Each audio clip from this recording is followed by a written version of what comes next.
not turning lights off, not putting food away, after supper, whatever it might be. Exactly. Thank you, Greg. I had the same thing happen in my house. I think we all do. I think every person in there. I mean, I had a couple nights ago. I had those chicken patties over gravy and fried green beans, and it wasn't even put away. It sat out the whole entire night. And then, It happens. or you have dishes sitting in your sink and you go to throw Dawn dish soap in your sink, and then there's a slimy water. It just sits there, and the water Mhm. slimy. You're probably being too specific. We don't want to dig up the dirt on each family.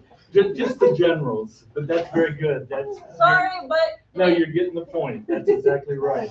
Let's go to Ephesians, whoever's gets there first, 5:28, read that. And somebody else turn to Colossians 3:19.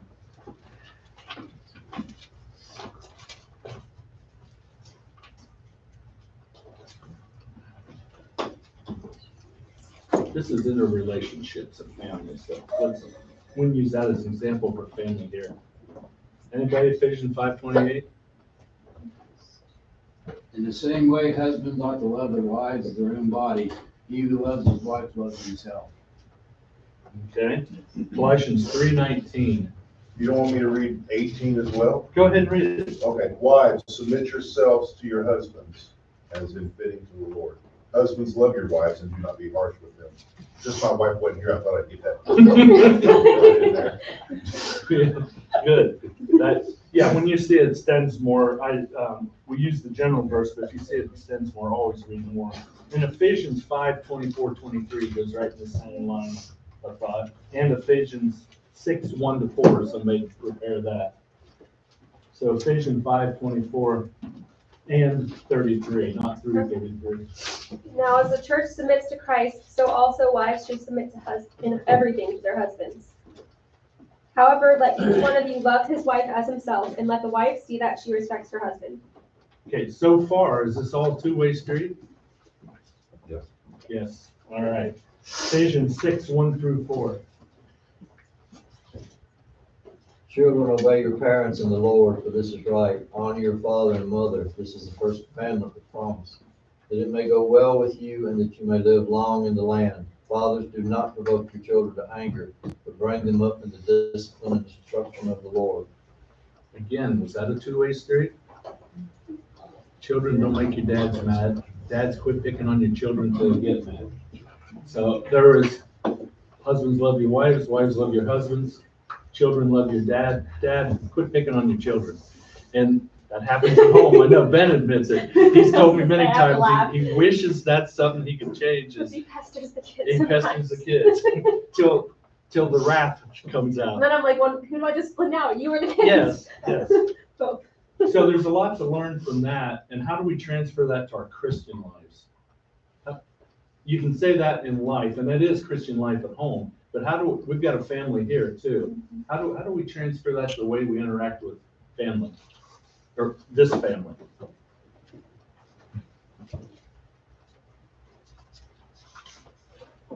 Don't nitpick one another. What? Don't nitpick one another, Okay. and always look in the mirror before you criticize somebody else. And the greatest commandment is? Love your neighbors. Anybody else got anything to go with that? Well, you see, there's been a lot of strife through the Bible, hasn't it? It starts at the beginning and it's still going on at the end. We always get the example of Job and his wife.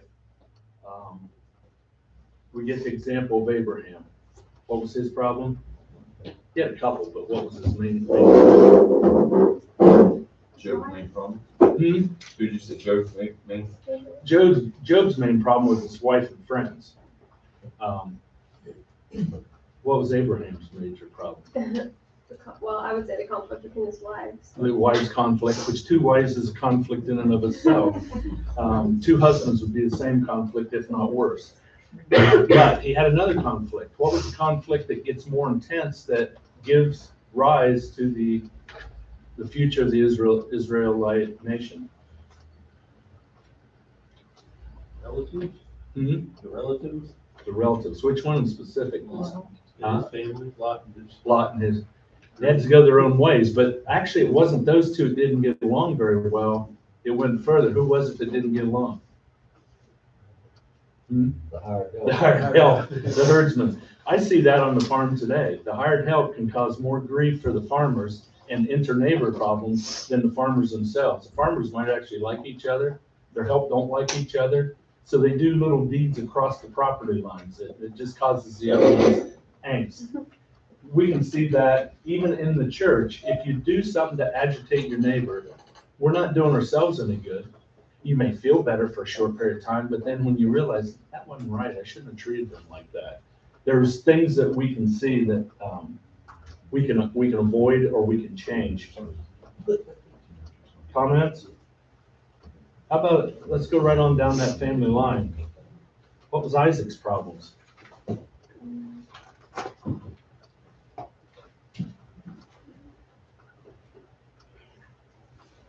Favoritism of children.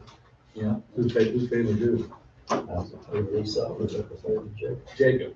Who went out in the end? Is that still going on today? If you look at the Middle East, those children are still fighting in the Middle East. Esau and Jacob's children came out like this and came back like this, and they're shoved together in a small land over there, and they continue to fight. So family feuds. How about here in the United States? What's the famous family feud? You know, the Hatfields and McCoys, the Tug River. If you haven't read about that, and I'm sure most of you have heard about it, but you should read about it. There was no sense in it. There was no reason for all the killing and the disdain for each other that lasted through the lifetime of several generations. They have healed things up today. Believe it or not, what was in the center of that, right along the Tug River? What was right in the center, if you think about it? Anybody know? I've seen the picture of it. You know, Steve. Church of Christ. And there were some of them that were baptized into the church on both sides of the family. There were some of them that refused because the others were baptized on both sides of the family. That leads to the loss of souls. That shows where strife can be so hurtful that souls are lost. Any comments on that? Yeah, that's a good read if you ever want to read something about how strife can ruin generations. Read that one and then look at it and think that literally revolved around a church. Okay. How about let's see which one. Jacob Israel.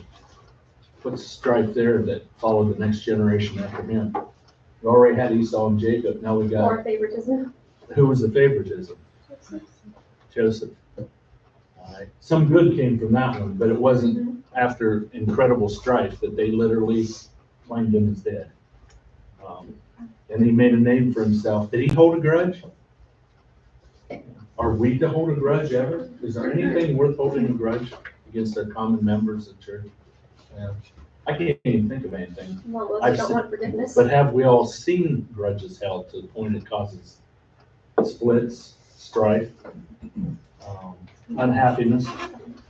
We've always got the example of Mary and Martha, and that should be the example through our lives. You think, why does one worry so much about her sister?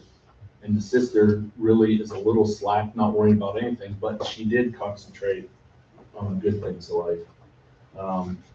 Even John's mother, James and John, the apostles, their mother wanted to know who sat highest on the kingdom. So there's a little bit of strife there because that causes the other apostles to say, well, why should they be ahead? Why are they the best? Let's read 1 Corinthians 7, and then somebody turn to 1 Peter 3, 1-7.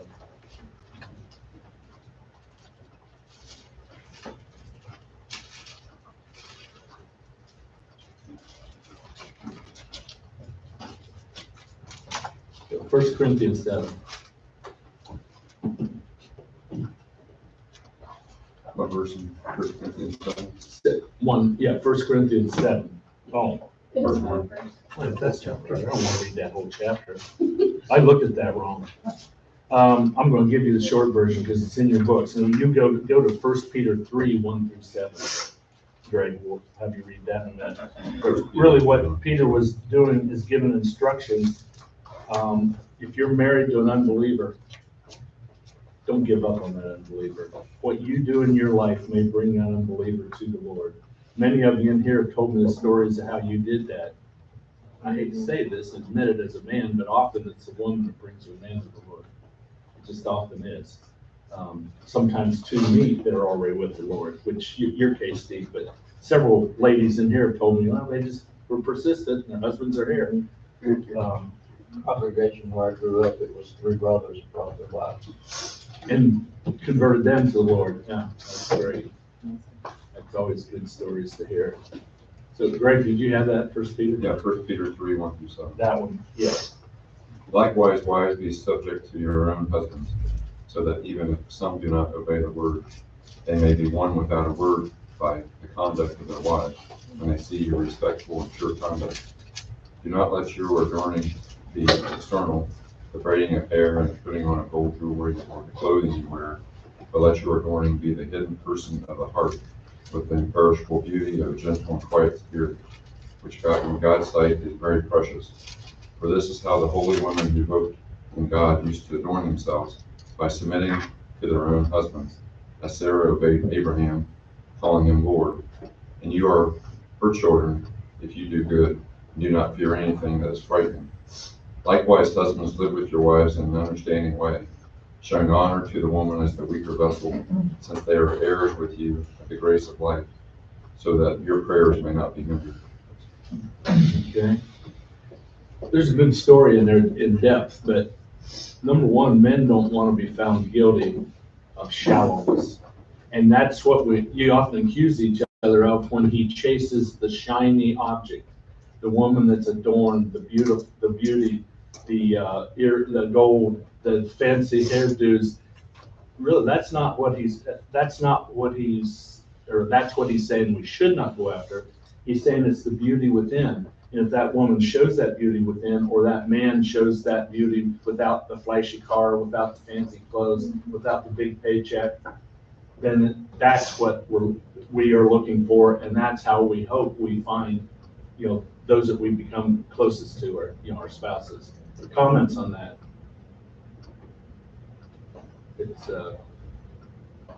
It's funny on TV when they say it. Somebody will be kind of stop what they're doing and kind of follow a beautiful woman walking through the stage, and somebody says, "You're really shallow, aren't you?" And then they come back to their, kind of hunkered down and shamed. And I think, yeah, he has no idea what she's like. She may be the meanest person he ever met.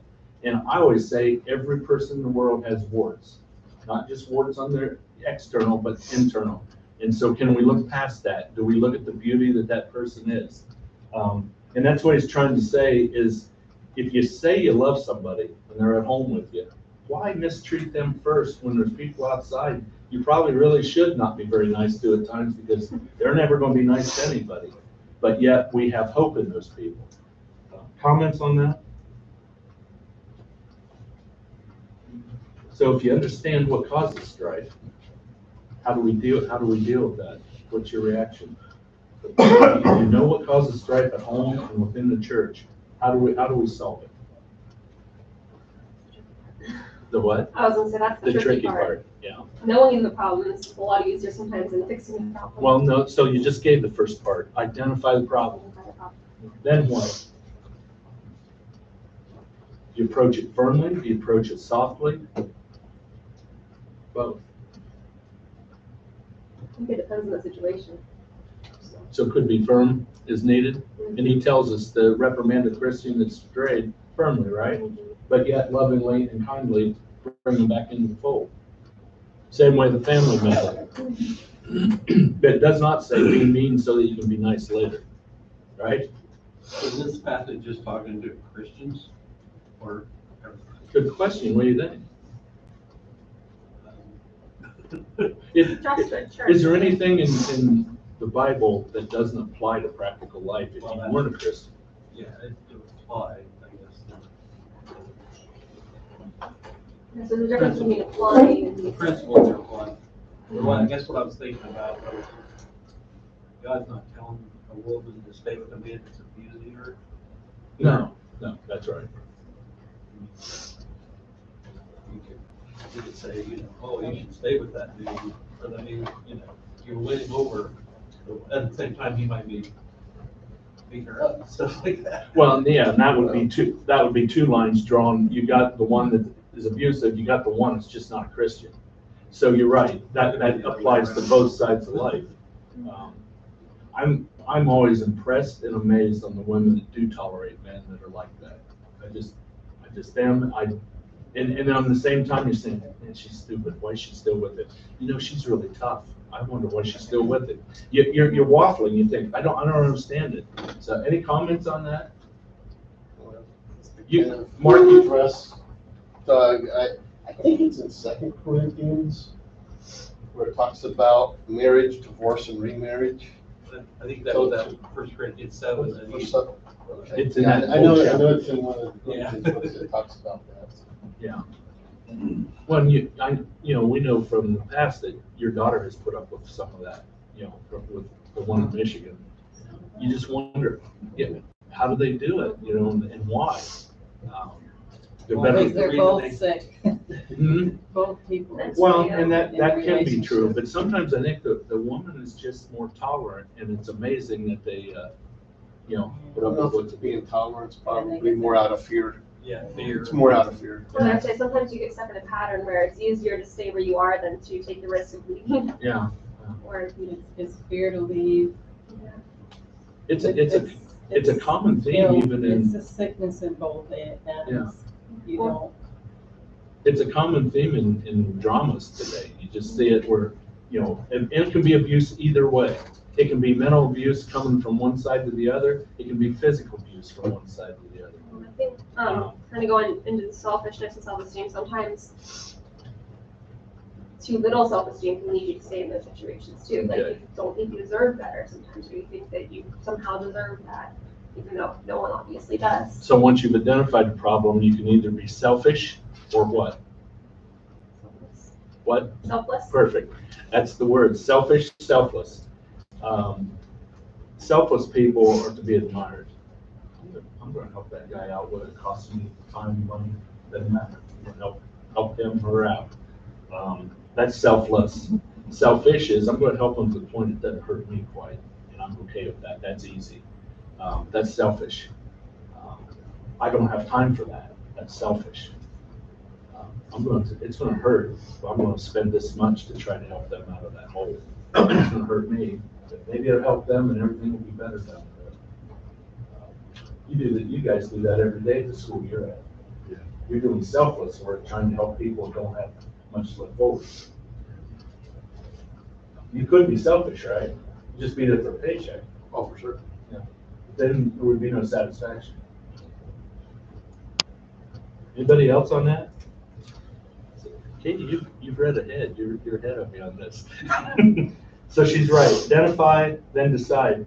Now, I found it interesting, and I'm sure Doug will appreciate this. That little corner gray box on page 17. Anybody recognize that? We sing that. Oh, A lot of people sing, they can't remember what the words were after they're done singing, they just see the words, sing the words. If you hear these words and think about them, these are really meaningful. Whoever wrote this had a lot to say about how we can be wrong, but how we can show love and turn ourselves around. Like, you start out with angry words, that's hurtful. When you don't check your language, you don't check what you say to people, you soil your own lip. You don't hurt them as bad as you hurt yourself. And then, talk about reckless folly, the desolate things that are created then made desolate and mar, without, hollow. And then he just tells us at the bottom, obey one another, love God, show that love there to each other. But I thought, Doug, you probably recognize that if you saw it. It's, I think you've led that song. Oh, that's one, yeah, That's an old one. Yeah, my dad used to lead that one. Mike, Yeah, go ahead. I have a question about the helping. It's kind of going off topic, but, You're not allowed to go off topic. I thought about, when I was still in school, I thought about helping, cause I like the little kids, helping and working with them. Well, that's on topic, yes. Helping and good help is good.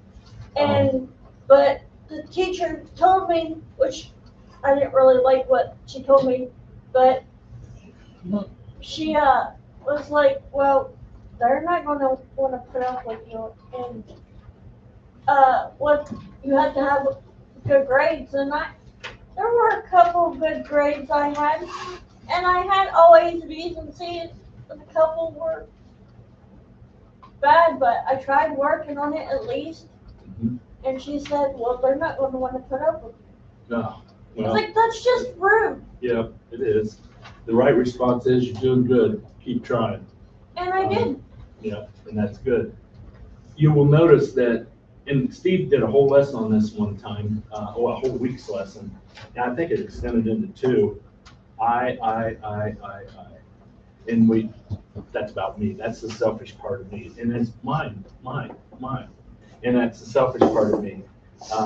We can turn that completely around. And I would say, whatever's mine's yours. I'm not attached to the things I have in life. But see what I can do to help. So let's move on. The second one is poor communication. Any examples of that? How that can be hurtful? I think one of you said the first part. Go ahead. Mark had said that. Yeah. About the other person. Didn't Mark say understanding, we don't listen? No, well, basically, We have You to say read their something. mind or something. All right. Poor communication, Mark. Put an underline on that part for you. I can talk less and just maybe think the wife knows what they're talking about, thinking about. Yes, It works both ways. it does.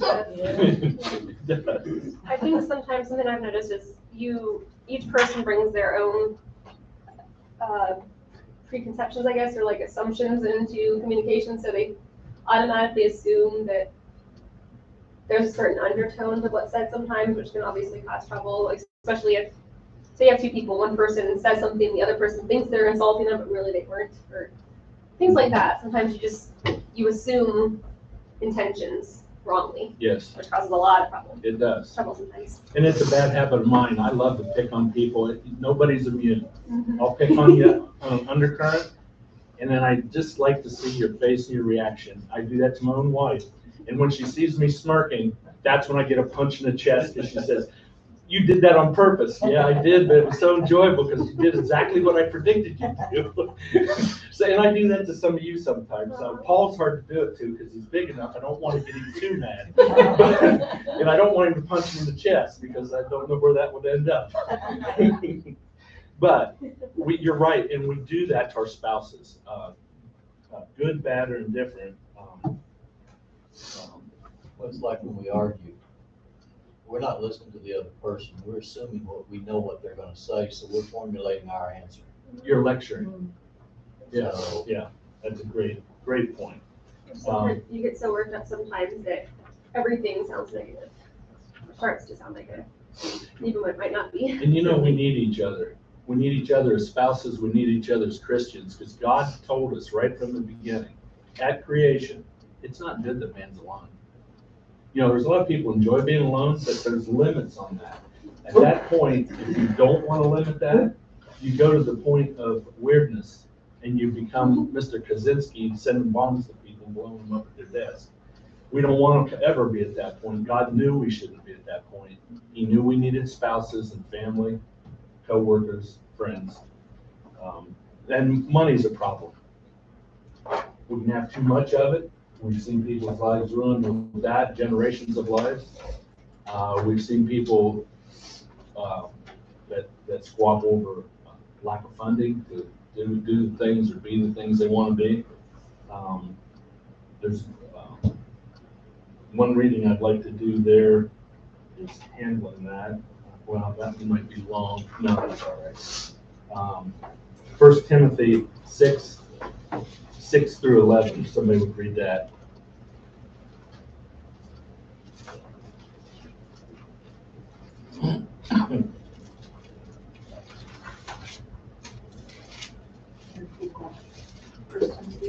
Um, 6 through 11, if you would.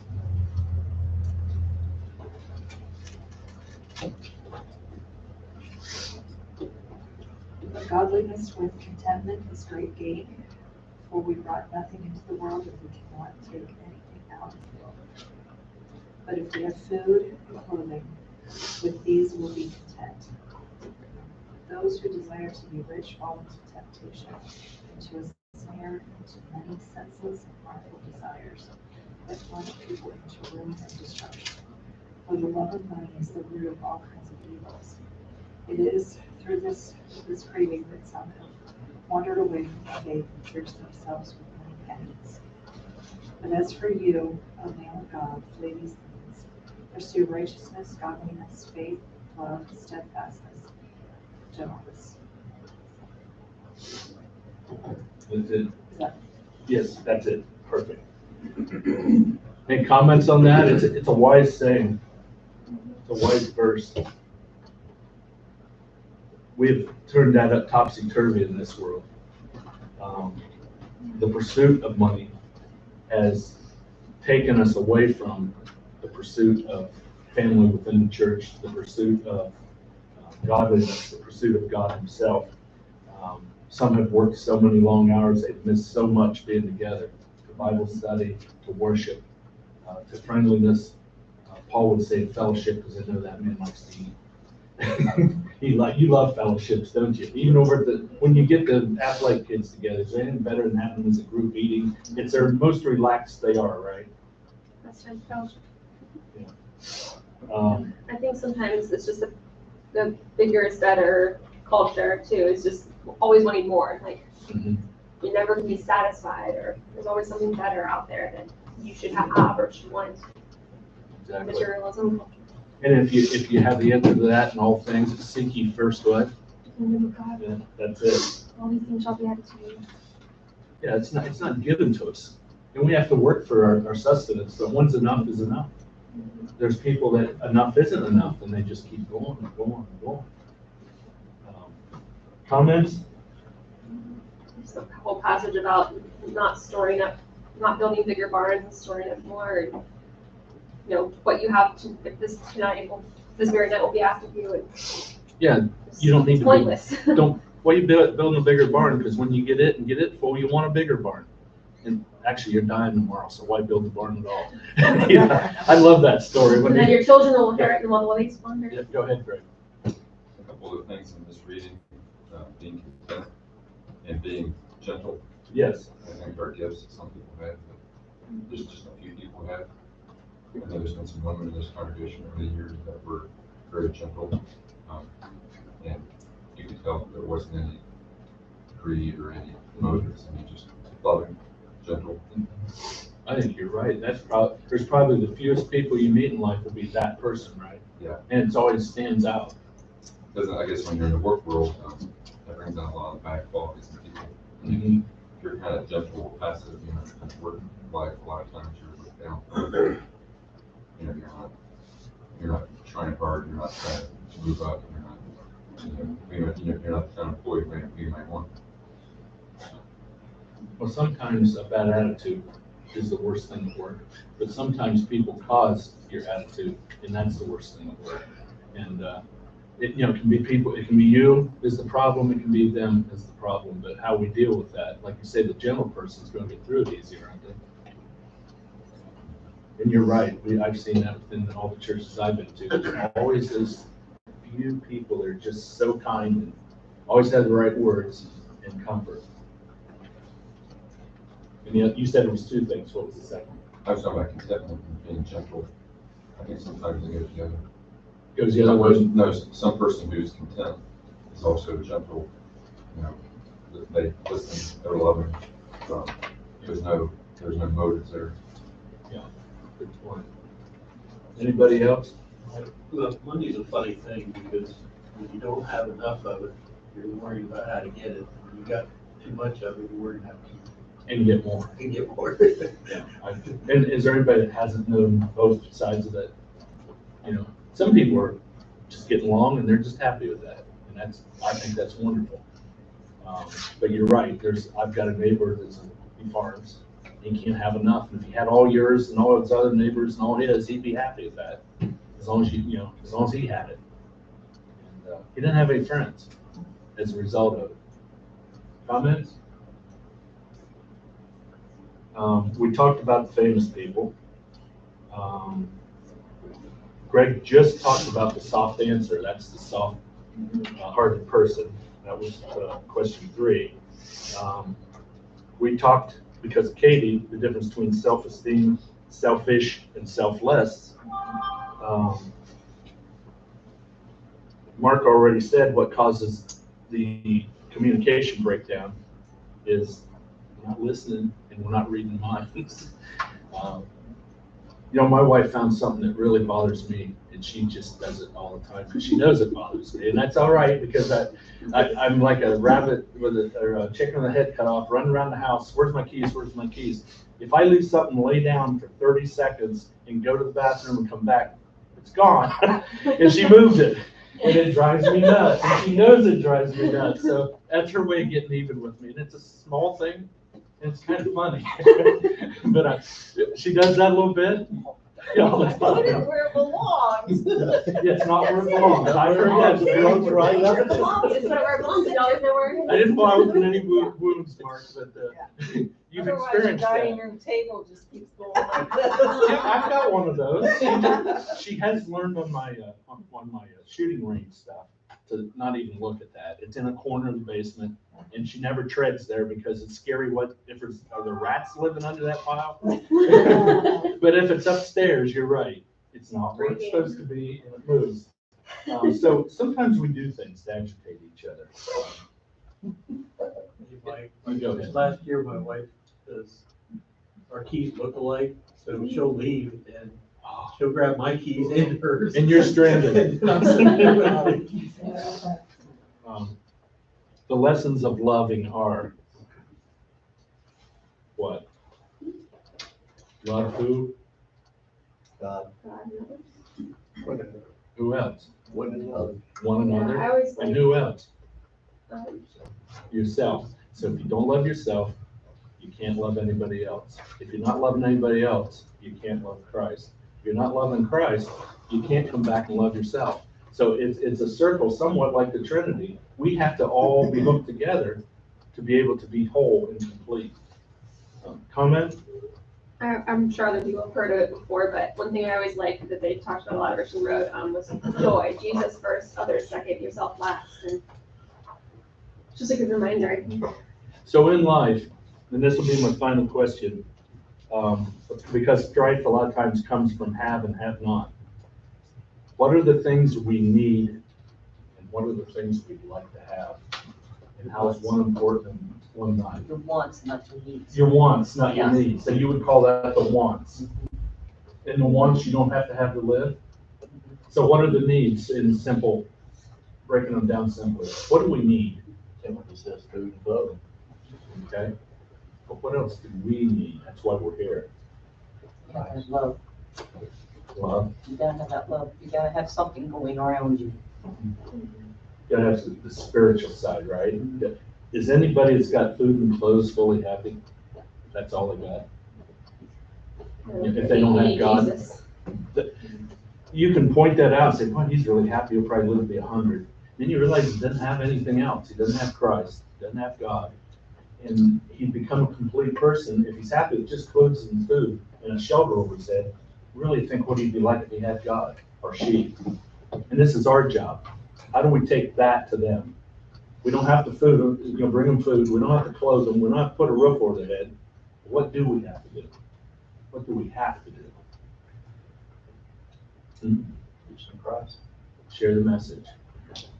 Well, Brooke said she was gonna help me pass these out. She's not even here, Katie. There's 3 pages each, and I've got it alternated.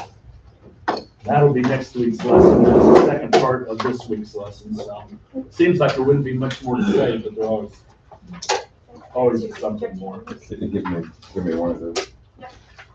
Dude, And then we're out of here. sorry, I don't help you pass them out. Oh. Sorry, I thought you meant. I can give you a call myself. There you go. Oh, she's really selfish with those things. Yeah. I was trying to be selfless over here. You all wrapped up, Mike? You good? Mike? I'm done. And that's